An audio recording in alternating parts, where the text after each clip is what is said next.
sarili na yan genset na sarili. Sarili din po yung pinalagay namin, so din po yung pinaka ng kuryente dyan. So yung transformer, sarili po. Ibinibenta ko po yun ng worth, pero negotiable, 900 million. May 5 hectares pa po siya. May 5 hectares pa po siya na farm area na irrigated. Di ba, Victoria? Di ba tumuhan doon? Magandang araw po sa ako po si Wardy Marcelo.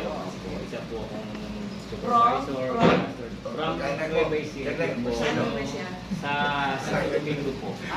Pinito niya, Marcelo. Sa Santo Domingo. Magkakalapit lang po kami ni Sir Noel doon sa Muñoz.